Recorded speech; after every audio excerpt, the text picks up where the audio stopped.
राधा स्वामी।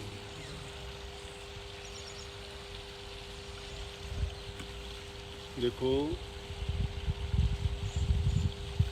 पहले लॉकडाउन के बाद में दोबारा से स्थिति स्पष्ट कर दी गई है कि 3 मई तक लॉकडाउन ये लागू रहेगा। तो इसमें कोई क्लैरिफिकेशन की, किसी को बार बार कहने की ये ज़रूरत नहीं पड़नी चाहिए कि हम आश्रम आएँ या ना आएँ। जब तक लॉकडाउन है सबके लिए नियम समान है, कोई भी आश्रम में ना आए। किसी भी काम के लिए अगर कोई बहुत ज़रूरी काम हो, कोई ऐसी इमरजेंसी हो कि भाई जिसके बिना काम नहीं चलता हो, तो ही वो कोई आ सकता है। ये नहीं कि 100 बहाने बना के मैंने उससे फ़ोन करके पूछ लिया था, उसने ये कहा था। कोई भी कहे या ना कहे, किसी से पूछो या ना पूछो, बिना हुक्म के आश्रम में 3 मई तक आने की ज़रूरत नहीं है। जब टाइम होगा, जब सारा सब कुछ ठीक हो जाएगा, हालात काबू में होंगे, सरकार की तरफ से आदेश हो जाएंगे और हम ये मानेंगे कि अब हम सब सुरक्षित हैं और किसी प्रकार का अब इस रोग का फैलने का खतरा नहीं है, तो आप सबको पूरी इजाज़त होगी। चाहे आप कितनी बार आना, कोई मनाही नहीं। लेकिन अभी तो आदेश सरकार की तरफ से ये हैं, कोई भी धार्मिक आयोजन ऐसा नहीं होगा। स्कूल विद्यालय तक बंद रहेंगे, तो कोई भी मीटिंग, सभा, जलसे, जुलूस, सब पर जब पाबंदी है, सब मंदिर, मस्जिद, गुरुद्वारों में भी ये नियम लागू। तो प्राय मेहरबानी करके ये कोई भी बहानेबाजी लगा के आने की आवश्यकता नहीं। मैं स्वयं ये प्रयास करूँगा कि आपको कोई ना कोई टाइम, जिस प्रकार से अब शाम का टाइम दे रखा है, तो अगर कोई तब्दीली होगी तो अलग बात है, नहीं तो सिर्फ आप लोगों को ये बात बताने के लिए, ज़रूरी सूचना देने के लिए और थोड़ा बहुत सत्संग के अंश भी आपको बताने के लिए। क्यों कि उनके सुनने से बहुत से लोगों के, आप सत्संगियों के संदेश आते हैं, टेलीफोन आते हैं, बात करते हैं। कई लोग कहते हैं कि इसके कारण हमें थोड़ा डर लगता है, भयभीत हैं हम बीमारी के कारण। कोई बात नहीं, कुछ कमज़ोर दिल ऐसे होते हैं, कुछ लोगों के कहने के कारण ये भ्रम हो जाता है कि क्या होगा, कैसे होगा, कैसे बचेंगे। लेकिन इन सब चिंताओं में पड़ने की आवश्यकता नहीं है। मालिक ने जो करना है वो अच्छा करेंगे, कभी गलत नहीं होगा, सब कुछ हमारे हित में होगा। लेकिन जो हमारे काबू की बात है, जहाँ तक हम कुछ कर सकते हैं, हमें सोच समझ के सारे काम करने चाहिए। हमें अपने कर्तव्य का पालन करना चाहिए। गीता का संदेश और उपदेश का सारांश भी यही है। जब अर्जुन जी युद्ध के मैदान में अपने सगे संबंधियों को, परिवार कुटुंबियों को, भाई बंधुओं को, योद्धाओं को देख के और उसके दिल में तिलमिलाहट हुई, मैं किसके साथ झगड़ा करूँगा, किसके साथ युद्ध लड़ूँगा, किस बात के लिए मुझे ये लड़ाई लड़नी है, घबरा जाता है और हथियार डाल देता है युद्ध के मैदान में। और श्री कृष्ण जी उस वक्त में उनको यही कहते हैं कि अर्जुन, ये धर्म युद्ध है और इस धर्म युद्ध में तुम्हारा जो कर्तव्य बनता है, उस कर्तव्य की पालना करो। इसीलिए हर इंसान को अपने जीवन में, वैसे तो अगर गीता के उपदेश को एक बात नहीं, लाख लाख रुपए का एक एक वचन है, परंतु हम गौर नहीं करते। हम तो उसको एक कहानी के रूप में जानते हैं, रोचकता के रूप में, टाइम पास करने के लिए उसको पढ़ लेते हैं, लेकिन जीवन में उतारते नहीं। काफ़ी सत्संगियों का भी हालत यही है। सत्संग रोज़ाना सुनते हैं, सुनने के बाद में उसको गुणते नहीं हैं। नहीं तो सत्संग में जो ज़रूरी बातें समझाई जाती हैं, बताई जाती हैं, वो इंसान के चरित्र निर्माण की, बुराइयों से दूर रहने की, अच्छाई और अच्छे गुणों को अपनाने के लिए, अपने जीवन में खुशी और आनंद के लिए उनको नेक कर्म करने की सलाह दी जाती है। लेकिन उन बातों को वो जब मानते नहीं हैं तो उनको मिथ्या साबित कर देते हैं, क्योंकि उनकी आदत जो होती है वो अपनी आदत को बदलना नहीं चाहते। कितनी बार कहा जाता है कि इंसान को पहली चीज़ है अपनी वाणी में मिठास होना चाहिए, तन से सेवा करनी चाहिए, मन से प्रभु के नाम का सुमन और भजन करना चाहिए। ये वाणी जबान से जो वचन हम फरमाते हैं, किसी को गलत बोल देते हैं, किसी को बुरे शब्द बोल देते हैं, किसी पर कटाक्ष कर देते हैं, किसी को मजाक के लहजे में कुछ कह देते हैं, लेकिन बिना सोचे समझे कहे हुए शब्द इतना बड़ा हमारे लिए बखेड़ा खड़ा कर देते हैं कि उसको सुलझाने में बड़ी मुश्किल हो जाती है और हमें बहुत बड़ा नुकसान उठाना पड़ता है। एक छोटा सा मजाक की कहानी थी जिसके कारण महाभारत का युद्ध हुआ। आदमी एक छोटा सा बुरा वचन अगर बोलता है तो उसके परिणाम इतने बुरे निकलते हैं कि पता नहीं कितना नुकसान हो जाता है। हम सब ने देखा है कि महाभारत का युद्ध का कारण क्या था? एक ही वचन था। जब द्रौपदी का स्वयंवर रचा गया, राजा द्रुपद ने उनकी शादी के लिए स्वयंवर की घोषणा कर दी। राजकुमार वहां आए, लेकिन उनके लिए एक शर्त रखी गई, और वो शर्त ये थी कि ऊपर घूमती हुई मछली के आँख का निशाना लगाना था। और उस टाइम में पांचों पांडु जो थे उनका देश निकाला था। 12 साल उनके पूरे हो चुके थे। 13वां साल जो अज्ञात वर्ष था, उस दौरान वो ब्राह्मण के भेष में अपना टाइम पास कर रहे थे और गुप्त रूप से रह रहे थे, उनको पता नहीं था। लेकिन जब उनको भी स्वयंवर का पता लगा, वो भी उन राजकुमारों की सभा में जाके बैठे। वहाँ बड़े बड़े राजकुमारों ने अपनी ताकत को आजमाया, अपना हुनर दिखाने की कोशिश की और उस मछली की आँख को बेंधना चाहा, लेकिन कोई नहीं बेंध पाया। जब राजा द्रुपद उदास हो गए कि कोई भी इनमें ऐसा योद्धा नहीं है जो इतना बड़ा निशानची धनुषधारी हो, क्योंकि ऊपर मछली घूम रही थी और नीचे एक तेल के कढ़ाई में देख के उसकी आंख में निशाना लगाना था। तो वहीं बैठे हुए पांचों राजकुमारों में से युधिष्ठिर का इशारा पाकर जब अर्जुन खड़ा होके आंख बेंधने के लिए गया, तो सब राजकुमार जो हारे हुए थे, जो कोई भी निशाना नहीं लगा चुका था, वो सब के सब देख के हैरान हुए कि जब कोई ये इतने छत्री बैठे हुए हैं, ये ऐसा नहीं कर सकते, ये ब्राह्मण कहाँ से करेगा। उनको नहीं पता था कि ब्राह्मण के वेश में ये अर्जुन है। किसी को भी ये पता नहीं लगा और उसने उस मछली की आंख को बेंध दिया। और बेंधते ही वहाँ बड़ी खुशी की लहर दौड़ गई।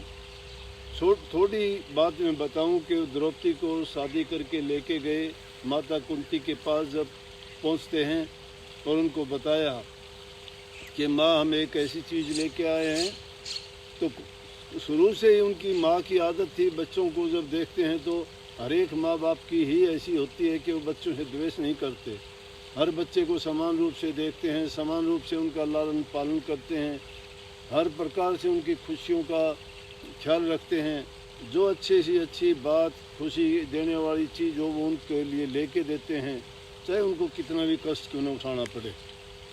तो उसकी माँ ने बिल्कुल सादे स्वभाव में कह दिया, उन्होंने कहा कि माँ देखो हम चीज़ लेके आए हैं। तो उसकी माँ ने कह दिया बेटा पांचों बांट के इसको प्रयोग करना।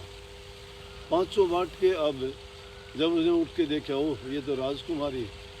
लेकिन ये तो सिर्फ एक बताने की मैंने कहानी बताई छोटी सी, लेकिन जब उनको 13 साल पूरे हो गए, राजा द्रुपद को जब पता लग गया कि मेरी लड़की को ले जाने वाला अर्जुन था और पांचों पांडव ही थे वो, तो उसने रिश्तेदारों को, दूसरे राजाओं को इकट्ठे करके और कौरवों और पांडवों का बीच बचाव करके उनको आधा शासन दिला दिया। हस्तिनापुर उन्होंने राजधानी बनाई। राजधानी हस्तिनापुर में पांडवों ने एक महल बनाया, बहुत अच्छा, इतनी कारीगरी उसमें की गई। बात वचन की बताता हूँ मैं कि आदमी अगर थोड़ा सा भी एक वचन बुरा बोलने के कारण जीवन संवर भी जाता है और बिगड़ भी जाता है। इसलिए कभी किसी को किसी वक्त में कटु वचन ना बोलो, मजाक में भी कोई ऐसी बात ना कहो जो किसी के हृदय को बेंध जाए या उसको तकलीफ पहुंचाए या उसका उस बात से मजाक उड़ जाए। द्रौपदी ने ऐसा ही वचन बोल दिया। उस महल के फर्श ऐसे बनाए गए थे जिनको देखने से ये लगता था, जहाँ पानी था तो लगता था कि फर्श है, और जहाँ फर्श था वो लगता है कि जैसे पानी है। जब दुर्योधन वो उनको देखने के लिए आए, उनको बुलाया गया कि आओ और देखो हमने जो महल बनाया कैसा है। तो दुर्योधन और उसके वो भाई जब उस वहाँ से गुजर रहे थे, उन्होंने सोचा कि ये जो फर्श है इस पर पाँव रखने के लिए जब गए तो उनके वो था पानी, और उनको लगा ऐसे जैसे पत्थर का बना हुआ फर्श है। उस पानी में जब गिर गए तो द्रौपदी ये देख के उनकी मूर्खता पर हंस पड़ी, और ऊपर हंस के उसने कहा कि वो अंधे की औलाद भी अंधी है। और दुर्योधन ने जब ये बात सुनी, उनका पिता अंधा था, जब उसने ये बात सुनी उनको बड़ा दुख हुआ कि इसने बहुत ऐसी बात कही है। उसी टाइम आग बबूला होके वहाँ से निकल गया, लेकिन ज़िंदगी में उसने ये सोच लिया कि आज जो हमारी बेइज्जती हुई है इसका मैं बदला लूँगा। और वो बदला उसने किस प्रकार से लिया, धीरे धीरे करके इस ताक में था। लेकिन वो युधिष्ठिर और उसके भाई सच्चे थे, धर्म के रास्ते पर चलने वाले थे, उनके दिलों में कोई धोखा और किसी प्रकार का उनके प्रति दुराचार नहीं था। वो तो समान रूप से उनको भाई समझते थे, परिवार समझते थे, और किसी भी प्रकार से उनका वो बुरा नहीं सोचते थे। लेकिन दुर्योधन ने उसी समय ये फैसला कर लिया था कि मेरे से जब तक जितना होगा मैं इसका इतना बुरा हाल करके रखूँगा कि इनको ज़िंदगी याद दिला दूँगा कि बुराई क्या होती है, और जो बुरे से बुरा होता है वो नतीजा इनको दिखाऊँगा। ये सोच के वो इस ताक में रहा, और उसने युधिष्ठिर को जुआ खेलने के लिए राज़ी कर लिया। अब जुआ खेलने में अगर सच्चाई का खेल खेलते तो भी कोई बात नहीं थी, उसने धोखे से उनको हरा दिया। उसको ही नहीं हराया, उसे हराने में सारा राजपाट चला गया, आधा शासन था वो सारा वापस हो गया, सब महल मकान जितने उनके थे वो सब युधिष्ठिर दुर्योधन ने ले लिए। आखिर में हालत ये हुई कि उन्होंने द्रौपदी को भी उस पर लगा दिया, क्योंकि उसने तो धोखा करना था, धोखे में कह दिया कि मैं मजाक करता हूँ, द्रौपदी को लगा दे दाव पे। और जब द्रौपदी को भी वो हार गई तो उसने वो अवसर देख के दुर्योधन को कहा कि दुर्योधन ने अपने भाई को कहा, दुशासन को, कि द्रौपदी को इस सभा में उसके बाल पकड़ के घसीट के लेके आओ, भरी सभा में, जहाँ सब के सब वहाँ मंत्री लोग, उसका पिता और गुरु द्रोणाचार्य, भीष्म पिता, मैं, पांचों पांडु, कौरव सब वहाँ हाजिर थे। और उस सभा में जब द्रौपदी को वहाँ घसीट के लेके आया गया, बाल पकड़ के, और कहा कि इसको सभा में नंगी करो। नंगी करने लगा दुशासन का, लेकिन जाको राके साइयाँ मार सके ना कोई, बाल न बाका कर सके जो जुग वैरी होए। जिस पर मेहर मालिक की होती है उसका कोई बाल बाका नहीं कर सकता। धर्म पर जो अटल सच्चे चलते हैं, बन के अपने जो इरादे बुलंद रखते हैं, मालिक उनकी मदद किया करता है। सच के सामने झूठ नहीं ठहरा करती, धर्म के साथ अधर्म उसका मुकाबला नहीं कर सकता। परेशानियां, कष्ट और दुख तो जरूर आएंगे, लेकिन जीत हमेशा धर्म की और सच्चाई की होती है। यही बात देखे, लेकिन देखो एक वचन बुरा बोला था, उस बुरे वचन के कारण क्या हुआ कि द्रौपदी ने भी उसी दिन सोच लिया कि मेरे साथ तूने ये किया है, मैं भी तुझे इसका नतीजा दिखाऊंगी कि बदला कैसे लिया जाता है। तूने जो सभा में मेरी बेइज्जती की है, जो भी वहाँ हुआ। लेकिन द्रौपदी का सहारा कौन था? हारे का हर सहारा होता है और कोई सहारा नहीं होता।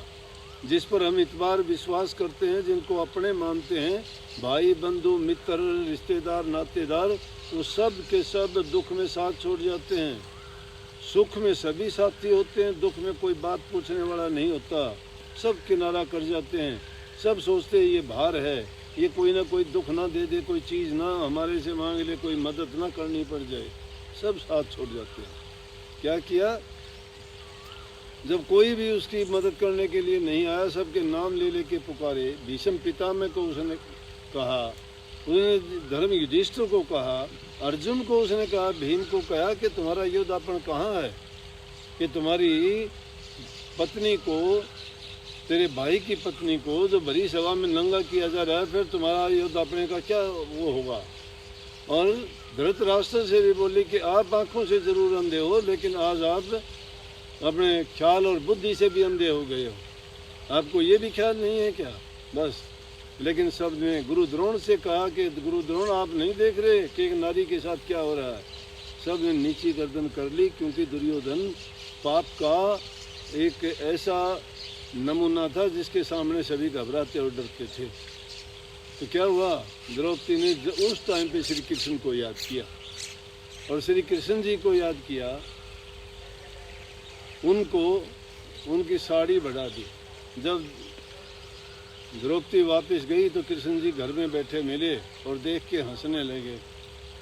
द्रौपदी को देख के हंसने लगे, कहने लगी कि देखिए आज मेरे साथ क्या हुआ। लेकिन ये एक अलग से बात थी। सुनते तो यही आए हैं कि श्री कृष्ण जी ने उनकी लाज रखने के लिए उनकी साड़ी बढ़ा दी। और उस साड़ी बढ़ते हुए एक कवि ने लिखा है उसके हालात पर कि दुस्शासन उसकी साड़ी को खींचते खींचते बड़ी सभा में बेहोश हो गए, गिर पड़ा। क्योंकि वो इतने घंटों तक लगा रहा, लेकिन उससे उस साड़ी को वो उसके बदन से उतार नहीं पाया। तो उसके बारे में ये कहा है कि साड़ी बीच नारी है कि नारी ही की साड़ी है, साड़ी ही की नारी है कि नारी ही की साड़ी है। कि ये तो पता ही नहीं लगता कि स्त्री की साड़ी बनी हुई है या साड़ी की स्त्री है, या स्त्री में साड़ी है या साड़ी में स्त्री है। और वो बेहोश होकर वहाँ गिर पड़ा। लेकिन ये था किस टाइम का कि एक वक्त में आदमी नेक काम कोई करता है ना, वो उसको 1000 गुना बढ़ के उसको लाभ मिलता है। परमात्मा के दरबार में सब लेख लिखे जाते, कोई भी ऐसी चीज़ नहीं है कि उसको उसके परिणाम से बच जाए। देर अबेर हो सकती है, लेकिन उसका परिणाम तो उसको भोगना ही पड़ता है। जैसा भी हो, अच्छा किया होता है तो अच्छा भी 1000 गुना होके उसको मिलता है, और बुरा भी अगर कोई करता है या पाप कर्म करता है वो भी उसको 1000 गुना लगता है। तो एक बार दुर्वासा ऋषि जी स्नान कर रहे थे दरिया में, और वहाँ पे द्रौपदी भी अपनी सखियों के संग स्नान करने के लिए गई थी। लेकिन क्या हुआ कि जो कपड़ा दुर्वासा ऋषि ने बांध रखा था,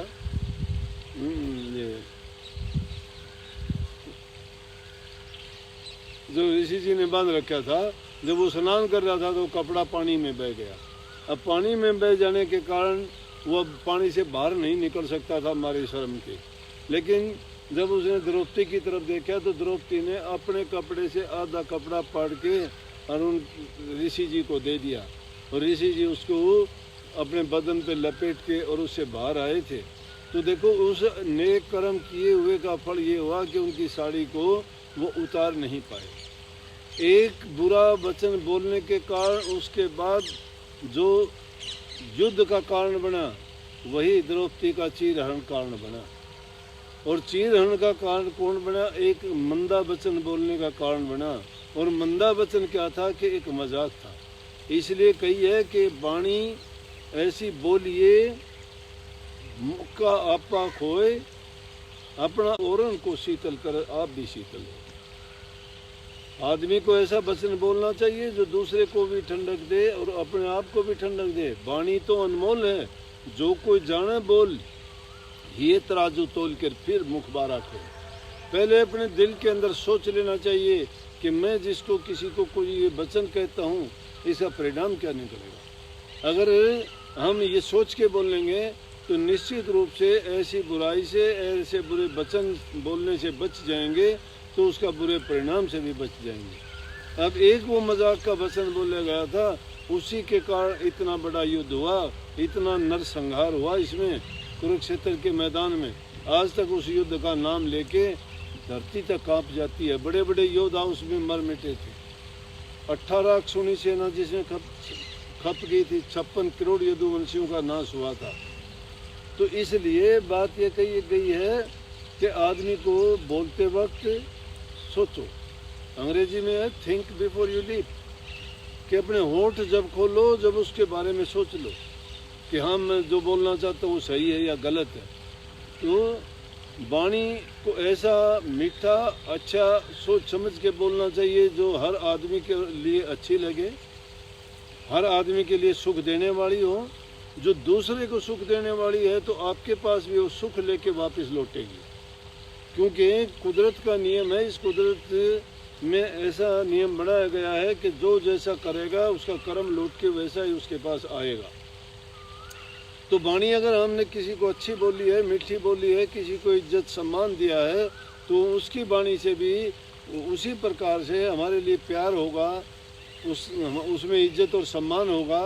क्योंकि कबीर साहब कहते हैं कि जो आदमी दूसरे के लिए सम्मान देता है तो ये ना सोचो कि दूसरे को सम्मान देता है, वो सोचो अपने आप की इज्जत वो खुद करवाता है। इसलिए हमेशा अच्छे बोलो, मन में अच्छे विचार रखो, शुद्ध बोलोगे, मीठे बोलोगे तो दूसरे का मन जीत लोगे, दुश्मन को भी अपना बना लोगे और उसका हमेशा परिणाम अच्छा निकलेगा, बुरा नहीं निकलेगा। इसलिए इस सोच के साथ संसार में जियो कि किसी को हम दुख नहीं देंगे। जब हम किसी को दुख नहीं देंगे तो हमें भी कोई दुख देने वाला नहीं होगा। सबको बहुत बहुत आशीर्वाद। राधा स्वामी। नियम का पालन किया करो, बात को माना करो। जो बात को मानता नहीं है वो लाख सत्संगों में बैठो, कोई फायदा नहीं है, कोई फायदा नहीं है। तुम अपने मन को नहीं, तुम किसी जब कहते हो कि हमने अपना तन दे दिया, मन दे दिया, धन दे दिया, तुम किस लिए तन मन किसको दिया? दिया ही नहीं। अगर तन मन धन तुमने दे दिया है तो किसको दिया? तुमने अपना तन मन दिया होता तो फिर उससे अपनी मन मर्जी के काम करने का क्या अधिकार रह गया आपको? वो तुम्हारे हैं ही नहीं तो उनसे क्यों ऐसे कर्म करते हो? तुम उनसे वही काम करो जो गुरु की जिसमें आज्ञा हो, गुरु की जिसमें खुशी हो, गुरु की जिसमें सहमति हो, और गुरु तुम्हें वो करने के लिए कहता हो, तो कभी भी तुम्हें किसी प्रकार का दुख नहीं होगा। अपनी बुद्धि, अपने मन से, अपनी मर्जी के जो काम करोगे तो अवश्य दुख भोगोगे, बचाने वाला कोई नहीं है। लिखवा लो मेरे से, कर्म का फल अवश्य आपको मिलेगा। अच्छा करोगे तो अच्छा पाओगे। इसलिए हम हमेशा अच्छा करने के लिए कहते हैं, अच्छा बोलने के लिए कहते हैं, तो ये आपको बदले में मुड़ के आपके पास अच्छाई, खुशी, शांति, संतोष ये मिलेंगे। अब मन में दृढ़ निश्चय करके हर बात को सुन के अपने जीवन में उतारने की कोशिश करो। सारी नहीं उतार सकते तो कम से कम कुछ तो उतार सकते हो। धीरे धीरे अगर तुम आदत डालोगे तो एक दिन ज़रूर ऐसे बन जाओगे कि आपके बुरा करने की आदत ही छूट जाएगी। सबको आशीर्वाद। बहुत बहुत। राधा स्वामी।